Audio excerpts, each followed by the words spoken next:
Donc, j'ai pris un titre volontairement un peu provocateur et j'ai ajouté un sous-titre qui est le titre une récente tribune dans Le Monde de personnes du monde médical en faveur des vaccins. Donc, vaccin, science ou rumeur, il faut choisir.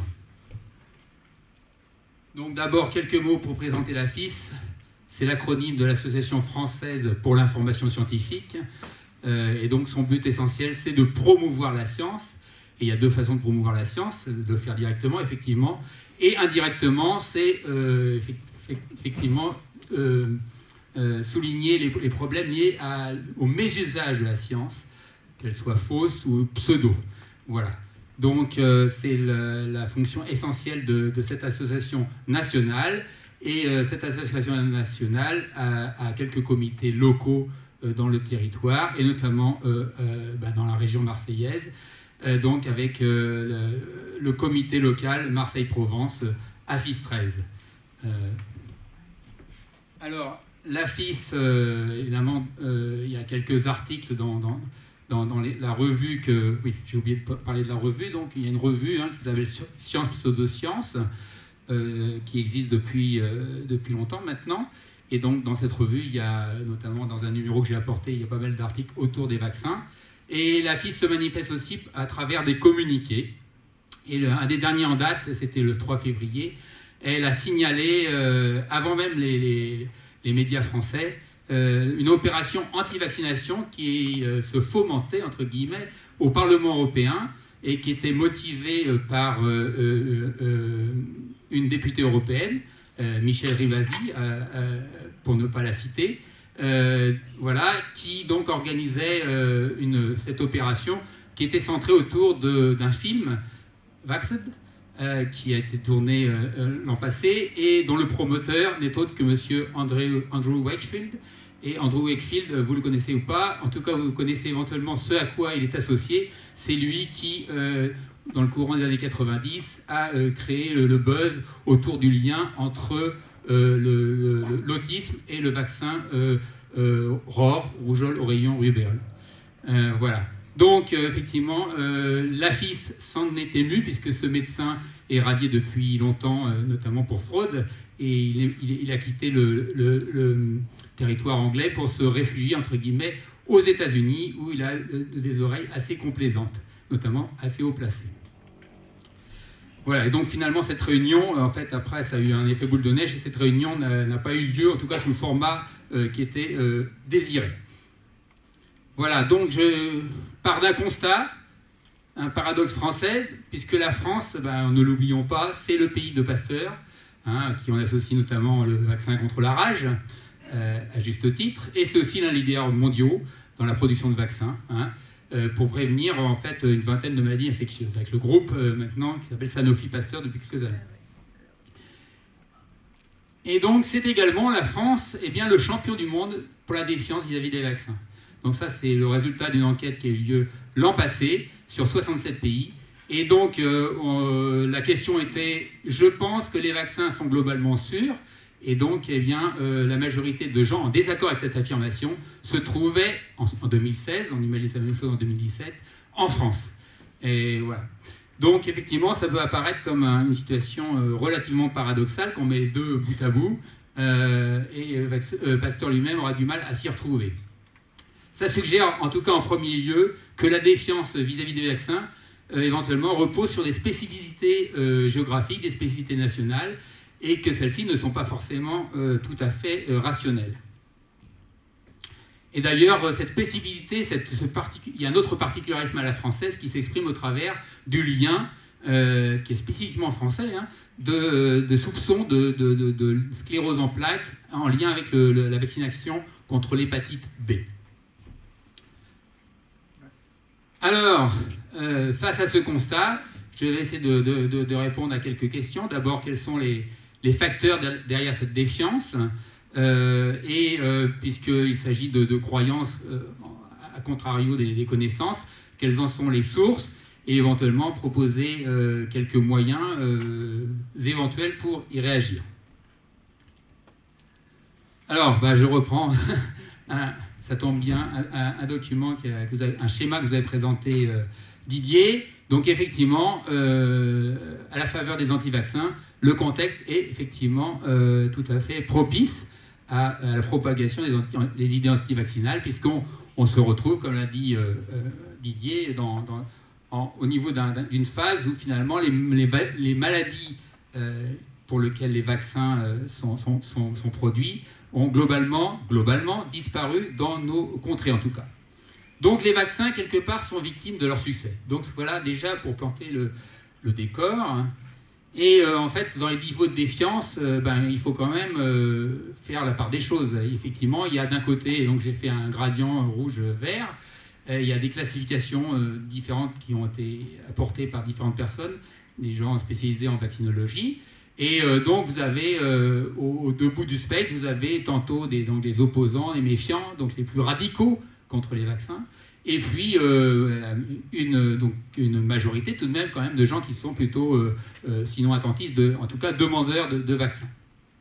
Et il faut savoir que ces catégories, selon l'une des chercheuses en question, ces catégories effectivement ne sont pas figées, notamment celles qui sont intermédiaires, et il suffit effectivement de peu de choses pour qu'elles aillent d'un côté ou de l'autre du gradient en question.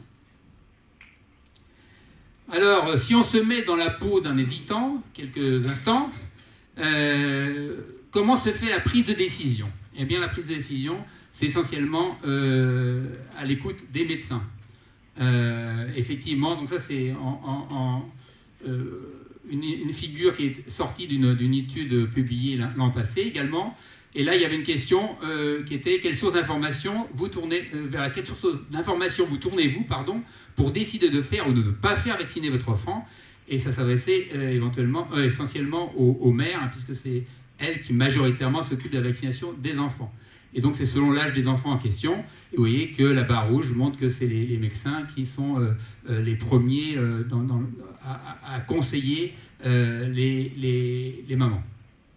Alors, ça pose la question de savoir si tous les médecins, effectivement, sont pro-vaccin. Et la réponse est non. Et notamment, si on en croit Internet, mais pas que Internet, les médecins homéopathes seraient effectivement, parmi le monde médical, plus enclins à délivrer de faux certificats de vaccination ou de contre-indication. Donc, si vous faites sur Google « médecin homéopathe et vaccin », vous retombez très rapidement sur des sites qui invite à trouver des médecins homéopathes assez complaisants par rapport au vaccin. Et puis vous avez d'autres sites, ils sont légion, là juste deux exemples pour montrer que le côté homéopathie, ça a deux usages. D'un côté, il faut effectivement, vous pouvez vous faire vacciner, mais alors vous allez subir plein d'effets indésirables. J'ai souligné la sclérose en plaques qui traîne toujours. Et donc, heureusement, l'homéopathie a des antidotes. Et puis, il y a aussi ces vaccins homméopathiques, entre guillemets, en fait, qui alimentent la confusion, puisqu'effectivement, ils n'ont aucune relation avec des vaccins, proprement dit. Ce sont juste des médicaments homméopathiques comme les autres, mais bon, le flou est entretenu. Donc, je fais finalement un parallèle, puisque donc, je dis que la France était champion du monde pour la défiance. Et elle est aussi, c'est pas moi qui le dis, qu'elle détient vraiment le leadership mondial en homéopathie, avec une confiance qui n'est pas remise en cause et gagne toujours en crédibilité. Et voilà. Donc les Français en raffolent, comme c'est marqué à droite. Donc je vous propose qu'éventuellement, c'est une corrélation. Est-ce qu'il y a un lien de causalité? Je pense qu'éventuellement, il y en a eu. Mais pour la quantifier, je ne suis pas compétent. Alors, on a dit que c'était les médecins qui étaient surtout sollicités pour la prise de décision. Et effectivement, c'est le cas donc, mais il faut moduler ce propos. En effet, là c'est le petit schéma en dessous, la petite courbe en dessous, pour l'exemple des vaccins contre le cancer du col de l'utérus, enfin contre le virus qui provoque le cancer du col de l'utérus. Et donc, quand le médecin a conseillé, est-ce que vous suivez ou non? Eh bien, les maires ont été à 48%, pratiquement la moitié disait OK en 2010, et c'est tombé à un tiers en 2014. Qu'est-ce qui s'est passé? Entre-temps, il y a eu des controverses, des controverses à propos de vaccins, et donc ces controverses ont largement circulé sur Internet. Et quand je dis Internet, c'est au sens large, vraiment, c'est aussi à travers les réseaux sociaux pour ceux qui les fréquentent. Donc, ça, je ne vous étonnerai pas pour dire que l'Internet a une place de plus en plus prépondérante. Alors effectivement, hein, sur le premier graphe, vous voyez qu'Internet vient en 3e, 4e position. Hein. Il y a aussi d'abord la famille et les amis, mais bon, ça, les familles et les amis ne sont pas très compétents, forcément. Et puis vous avez le pharmacien qui arrive quand même, et puis Internet est à peu près au niveau des pharmaciens, au moins dans ce sondage. Hein. Donc c'est pas négligeable. Et donc nous allons nous balader, et là je quitte ma peau d'hésitant, et je vais prendre ma peau d'un chercheur que je suis. Alors je ne suis pas spécialiste du vaccin, évidemment, mais j'ai quand même un regard que j'espère rationnel sur la question. Donc, on peut se balader dans le marché cognitif. Là, je reprends une expression du sociologue Gérald Bronner, qui a écrit des choses intéressantes sur les usages et les défauts d'Internet. Donc, dans ce marché, vous avez des messages contradictoires, les vaccins qui sauvent des vies et les vaccins qui sont soit inutiles, voire même dangereux. Donc, dans ce marché, évidemment, il ne ressemble pas tout à fait à un marché, il ressemble surtout à ça. Et bien sur google.fr, puisque c'est le moteur principal de recherche, sachez qu'il a été quantifié, il y avait à peu près chaque mois 330 000 recherches liées à la vaccination, donc sur la version française de Google. C'est pas négligeable. Alors ce qui est intéressant quand on cherche sur Google, c'est ce que vous suggère Google. Hein, vous savez, vous commencez à taper des mots, et puis il vous suggère plein de choses. Donc là, sur les captures sur l'écran qui ont été pris dans l'article en question, vous pouvez le faire vous-même, vous vous amusez à ce petit jeu. Là, il y avait écrit juste les vaccins S, et puis après, il y a toutes les suggestions, et on voit notamment, sont remboursés, mais sont des poisons, sont inefficaces et dangereux, sont-ils dangereux, dangereux pour la santé, inutiles. Vous voyez, il y a plein de choses qui invitent, déjà, avant même que vous ayez une idée, qui vous mettent déjà le doute. Et c'est pareil, vous avez la version anglaise, hein, c'est pas une spécificité française, vous avez, alors, quand vous écrivez juste les 5 premières lettres, vaccin, vous avez déjà vaccin et autisme, le vaccin cause autisme notamment, et puis les dommages liés au vaccin, tout ça. Donc très très vite, vous avez une recherche qui vous oriente, vous canalise vers des sites plutôt anti-vaccins. Alors, les acteurs des diffusions des théories antivaccinales, il y a effectivement tous les internautes, hein, les Sophie 28 là, sur Doctissimo et tout ça, et puis tous les Facebookers et autres. Et puis quand même, c'est organisé, hein, il y a des associations qui ont pignon sur rue, des associations en France. Et donc il y en a 3 principales qui sont répertoriées dans le réseau européen d'ailleurs, dont je parlerai ensuite. Donc historiquement, il y a la Ligue nationale pour la liberté des vaccinations, et puis aussi l'association Liberté Information Santé, et plus récemment, Vaccination des questions, le nom de l'association, c'est Info Vaccin France. Voilà. Donc, juste, vous voyez que au moins dans 2 apparaît dans l'intitulé le mot liberté, et donc on peut reprendre cette liberté dans la phrase de Michel Georget, qui est l'ancien président de la Ligue nationale pour la liberté des vaccinations.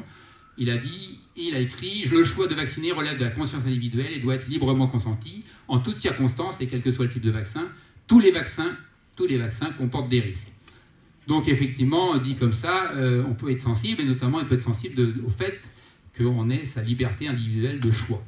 Alors j'ai juste rajouté que par rapport à la conscience individuelle, il faut se rappeler que le vaccin, c'est aussi une histoire de solidarité, et qu'évidemment, il faut avoir conscience qu'il y a un problème d'immunité non pas personnelle, mais une immunité de groupe, car tous les individus ne peuvent pas être vaccinés. Il y a des contre-indications qui font que certains ne peuvent pas être vaccinés pour des raisons immunologiques ou autres.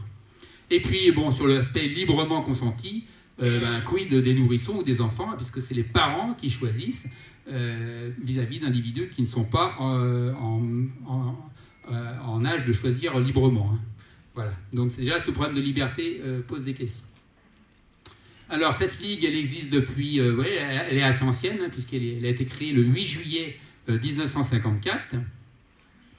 Elle a eu son assemblée générale il y a quelques jours, je n'y étais pas. J'ai juste vu qu'il y avait une conférence sur le thème de l'autisme, et qu'il y a aussi, par la même occasion, des des informations qui renvoyaient à une revue qui s'appelle Nexus, et donc où il était encore question d'autisme et de vaccins. Et donc j'ai agrandi en bas, vous voyez là, le vaccin ROR, responsable de la flambée d'autisme, pour interrogation. Vous imaginez qu'à l'intérieur, il y a une réponse plutôt positive. Voilà, donc ça c'est pour vous donner le ton de cette organisation, de cette ligue anti-vaccinale. Et donc, comme je l'ai évoqué, les associations anti-vaccins sont regroupées au sein des réseaux au niveau de l'Europe. Et il y a un forum européen pour ce qui s'appelle la vaccinovigilance. Donc c'est structuré beaucoup plus largement. Mais alors il faut le savoir que ce réseau il existe depuis 2013, mais finalement c'est la France qui est vraiment le leader dans le réseau, puisque la cofondatrice du réseau européen n'est autre que celle qui a fondé une des associations, Alice, Association Liberté Information Santé, en 20 ans auparavant. Donc voilà, c'est la même personne, et effectivement le siège social de ces deux organisations, Alice et le réseau européen, eh bien, est le même, et se situe à Riom, rue de l'Argentière, si vous voulez savoir tout. Et donc, dont un naturopathe, un médecin holistique, un psychothérapeute qui est mathématicien de formation. Il y a quand même un agrégé de biologie qui était l'ancien président de la LNPLV. Et il y a deux écrivains, et puis il y a même un avocat. Voilà, donc en fait tous ces gens-là, effectivement, j'ai pu me renseigner à leurs propos, puisqu'ils sont très faciles à retrouver en termes de monographie sur un site qui s'appelle Psyram, qui est un site avec une interface de type wiki, où il y a plein d'articles qui critiquent théorie du complot, ésotérisme et pseudosciences. Et la majorité des auteurs sont monographiés, et donc on peut retrouver tout ce qu'ils ont pu dire par ailleurs, c'est très intéressant. Et les autres sont cités à minima sur ce même site. Voilà. Donc là, évidemment, moi je dis, juste une question, où sont les compétences sur la vaccination parmi ceux qui critiquent la vaccination? Voilà. Alors, j'en profite pour dire quelque chose d'important, c'est qu'aucun livre de librairie, quel qu'il soit, n'a de légitimité scientifique. Aucune. Ça n'engage que son auteur, qu'il soit scientifique ou pas. Ça échappe à tout critère de validité scientifique. Il n'y a pas de relecture critique. En fait, la seule exigence, c'est pour l'éditeur qu'il puisse le vendre. C'est ça le critère, que ça soit vendable. Et donc, ça fait qu'au rayon santé, si vous baladez dans les librairies, vous avez des livres qui sont de grande qualité, fondés sur des données scientifiques qui sont de bonne qualité, et il y a des livres écrits par des experts, entre guillemets, sans compétences dans le domaine. Et ça, vous l'avez au même niveau dans les rayonnages. Et effectivement, le grand public ne peut pas faire la différence, il n'a pas forcément les outils pour, et puis il aura tendance à s'en remettre à l'autorité apparente, parce qu'il y a des titres qui s'appellent docteur, professeur, voilà, donc ce qui n'est absolument pas un gage de sérieux. Donc par exemple, si je mets deux ouvrages qui ont des messages complètement, radicalement opposés, d'un côté Philippe Sansonetti, Pourquoi ils sont indispensables, qui est paru récemment, et puis Christian Tascheler, le docteur Christian Tascheler dont tu as parlé dans ton topo, les vaccins sont des poisons. Bon, voilà, on a même ce genre d'ouvrage sur le même rayonnage, donc on peut, soit on est schizophrène, soit on fait un choix. Et donc comment séparer le bon grain de l'ivraie? Eh bien, on peut se renseigner. Alors moi, effectivement, en tant que chercheur, je me renseigne, je regarde un moteur de recherche qui permet de consulter la littérature médico-scientifique et biologique mondiale, qui s'appelle PubMed, et là je vois que Philippe Sansonetti, bon je m'en doutais un peu, mais bon, je constate qu'il a plein d'articles qui sont en rapport avec le sujet. D'abord, il aurait pu mettre sur sa couverture qu'il était docteur, doublement, puisqu'il est à la fois médecin et chercheur en microbiologie, et il est directeur d'unité INSERM. Voilà, donc pour moi, effectivement, je vais être plus sensible à ce personnage qu'au dire de cet autre personnage qui se dit véritable expert de la médecine alternative. Donc il y a tous les titres, naturopathe, homéopathe, acupuncteur, ostéopathe, chaman et psychothérapeute. Excusez du peu. Donc avec ça, effectivement, on imagine qu'il a des choses intéressantes à dire concernant les vaccins. Alors, bon, vous allez dire, je suis caricatural, je oppose deux choses qui sont faciles à opposer. Si on rentre dans le détail, vous avez peut-être entendu parler de ce monsieur, Romain Girardi. Alors lui, il est aussi professeur, il est directeur d'une unité INSERM. Voilà, il est même au chef du service à l'hôpital Henri Mondor, donc respect, il n'y a pas de problème. Il publie aussi, et sur PubMed on a ses articles, il n'y a pas de problème non plus. Bon, il a publié, il s'est fait connaître par ce livre, et avant, par sa critique des adjuvants aluminiques dans les vaccins. Alors, donc c'est pour ça c'est déjà beaucoup plus subtil que Tachalaire. Et alors, moi je me suis juste intéressé, je ne suis pas spécialiste, donc comment faire aussi la part des choses. Alors j'ai regardé ce qui était écrit en dernière page de Toxic Story, et puis j'ai regardé ce qu'avait publié à peu près à la même époque le même professeur Gérardi avec d'autres collègues sur une revue scientifique trouvée sur PubMed. Et donc je constate qu'effectivement on est très affirmatif d'un côté, on a identifié la cause de la myofascite à macrophage puisque c'est de ça dont il s'agit, voilà, et on accuse les autorités sanitaires et les industriels du vaccin de persister dans le déni d'une vérité évidente, alors que lorsqu'on lit, alors il y a la version anglaise et même traduite en français, lorsqu'on lit la même chose concernant les adjuvants aluminiques signés de la même personne, eh bien on a beaucoup plus de conditionnels, on a des soupçons, donc soupçonnés de parfois, ces adjuvants aluminiques sont soupçonnés parfois de provoquer éventuellement. Ils indiquent, en fait, si vous lisez, la sémantique est importante, pour moi elle est même fondamentale, d'un côté des affirmations, de l'autre des soupçons, c'est pas du tout la même chose pour le scientifique que je suis. Donc, et ça je l'ai vu plusieurs fois quand il s'agit de scientifiques qui ont un message pour les médias, un message pour les scientifiques, souvent il y a un petit hiatus dans la façon dont ils parlent, aux uns comme aux autres.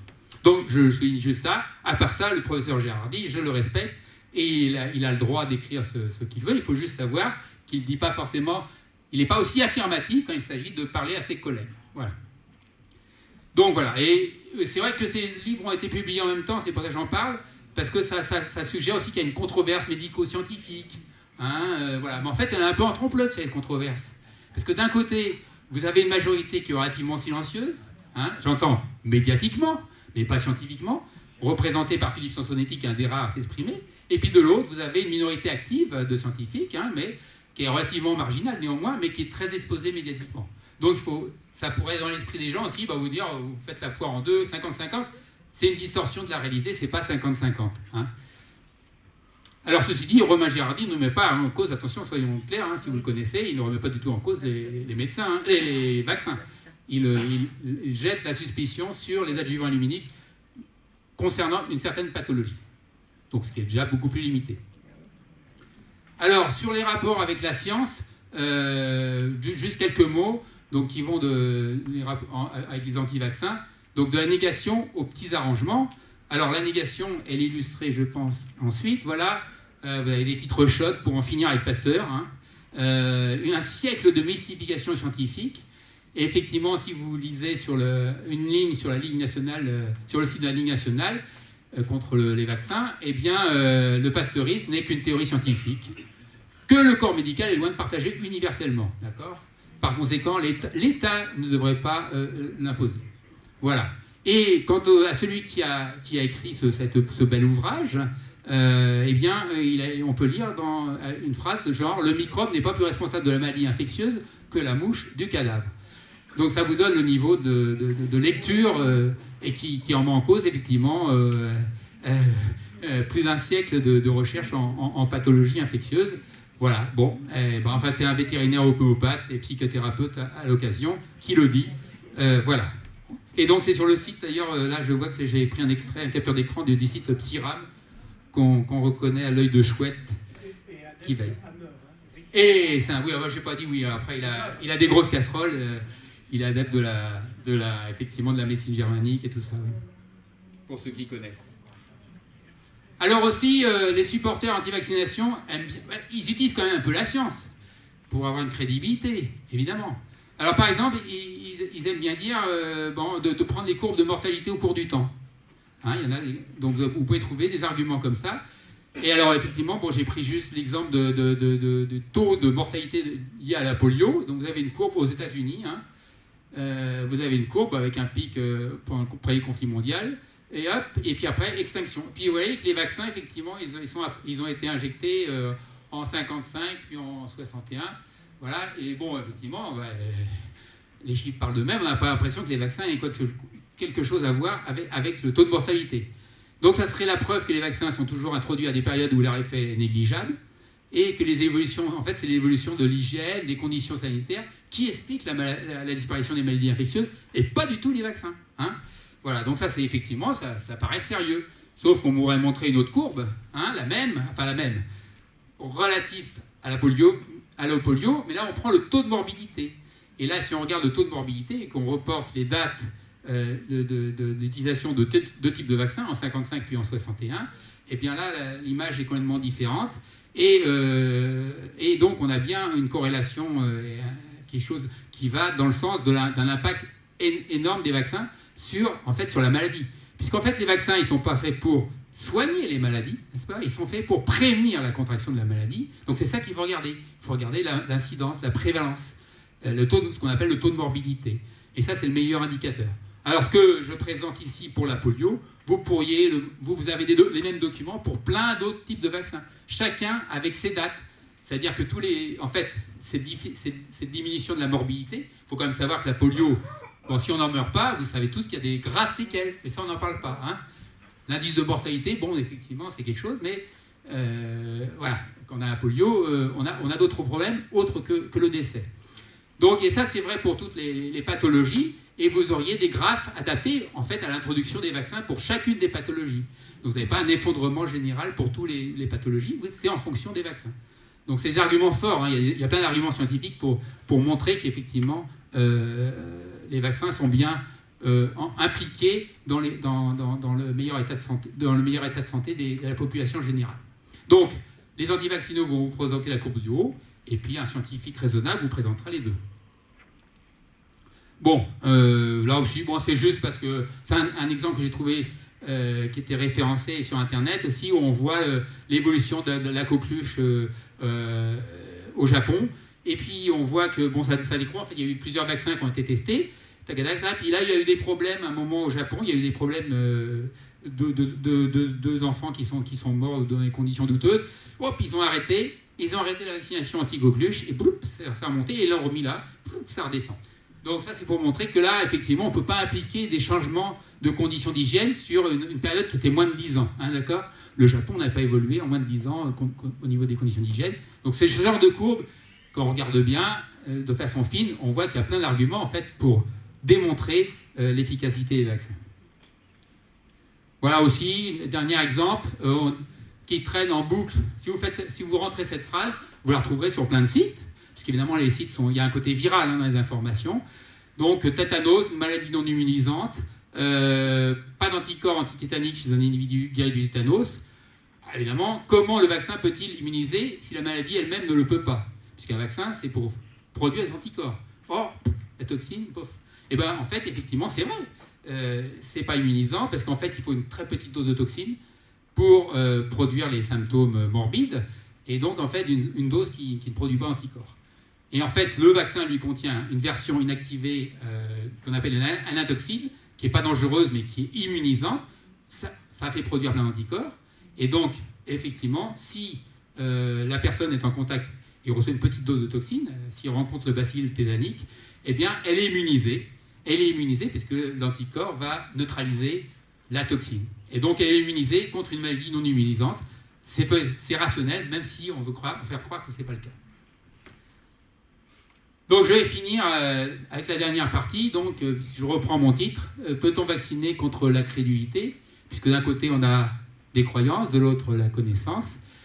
Et donc je vais suggérer des moyens et puis évidemment les limites.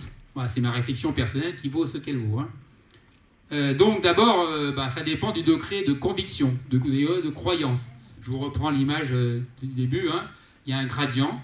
Et effectivement, convaincre ceux qui sont en haut, qui sont dans le rouge, ça va être délicat, n'est-ce pas? Par contre, il y a une population qui est, je qualifierais de malléable, c'est pas péjoratif, c'est-à-dire qu'effectivement, selon les informations, notamment sur Internet, ils peuvent se balader le long du gradient. Donc c'est les hésitants, les indifférents, les attentistes. Tous ces gens-là, on peut espérer qu'ils puissent être sensibles à certains arguments. Alors, je le répète, il y a le rôle décisif de la relation médecin-patient. Hein. C'est un maillon essentiel. Je vous ai dit que c'était les médecins généralistes qui sont les plus sollicités. Je l'ai mis entre parenthèses pour longtemps pour l'interrogation, parce qu'évidemment, il y a la concurrence d'autres sources d'information. Hein. Quand le médecin n'est plus la seule source d'information, le médecin a de moins en moins de poids. Mais enfin, il faut penser à leur donner les outils et une information de qualité, car c'est eux qui vont pouvoir faire des choses, puisque quand même tout le monde est plus ou moins un médecin de famille, donc voilà. Alors évidemment, quid des médecins non conventionnels, hein, homéopathes et autres, là c'est effectivement c'est plus délicat. Alors il y a des difficultés intrinsèques. Bon, on peut démonter, comme j'ai tenté de le faire pour peut-être des petits arguments, mais on pourrait démonter un par un les arguments des anti. Alors le problème, comme vous savez, c'est qu'il faut beaucoup plus d'énergie et de temps pour réfuter une fausse information, on dit des fake news, hein, si on est à la mode, une fois qu'elle est installée, qu'il n'en faut pour la diffuser. Donc voilà, ça c'est pas le même exercice, c'est pas la même énergie.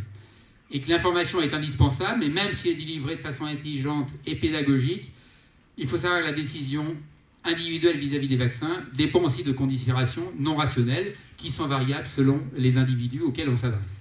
Il faut en avoir conscience si on veut convaincre.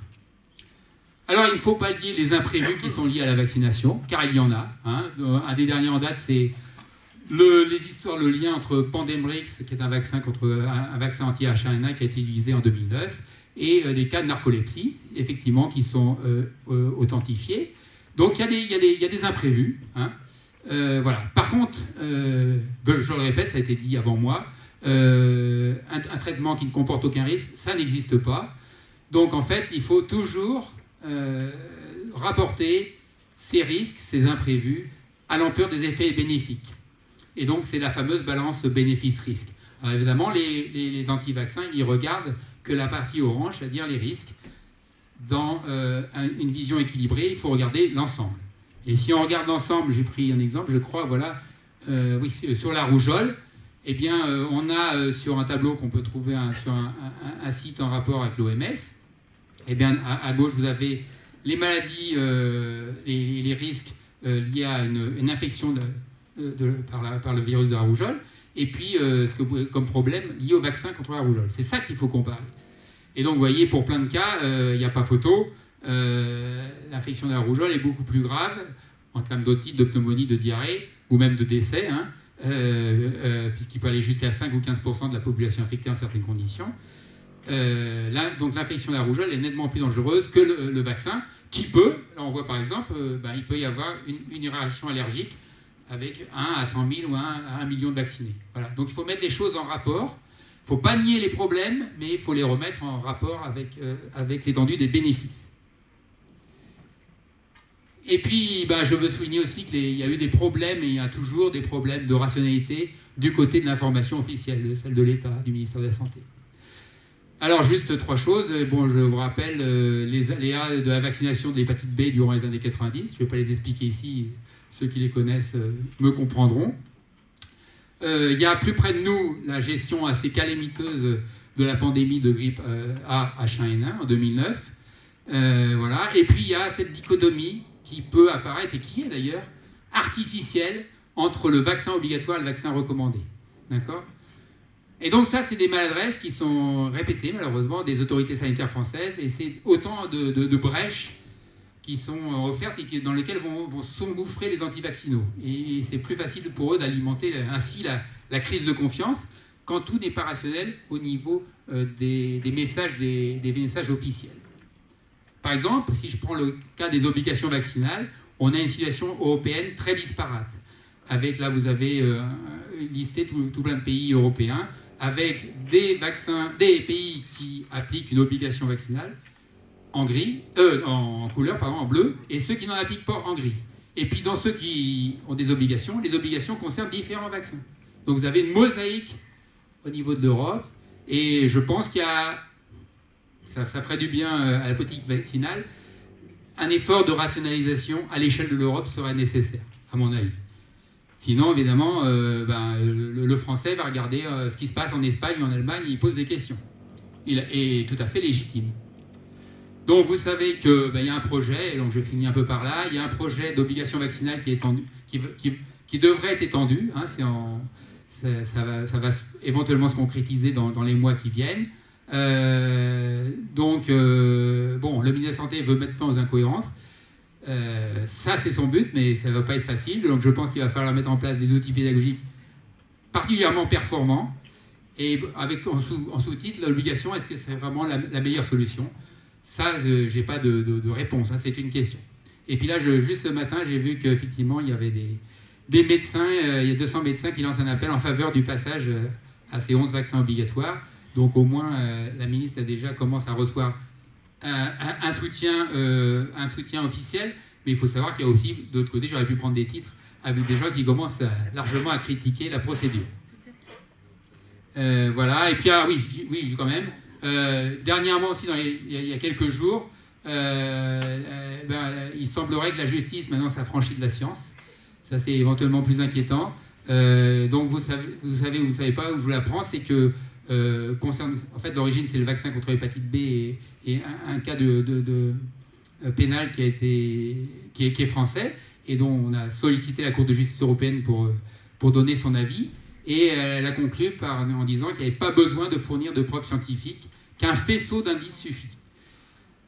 Donc voilà, et donc on met sur le tapis, à nouveau, c'est le lien qui est typiquement français, hein, c'est un mal français, le lien entre la sclérose en plaques et le vaccin contre l'hépatite B.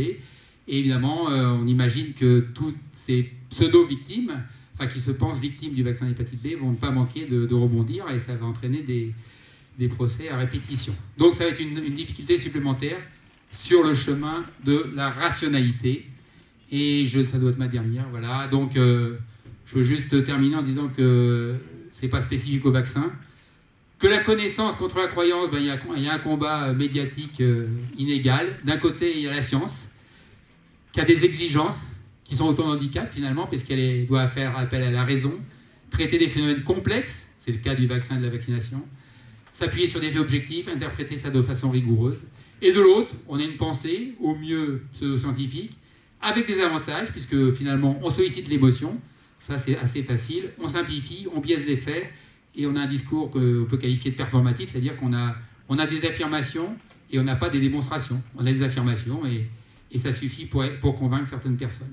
Voilà, donc la FIS a encore du pain sur la planche, et effectivement, au self-service, vous n'avez pas que les vaccins, vous avez aussi les OGM ou la transition climatique. Voilà.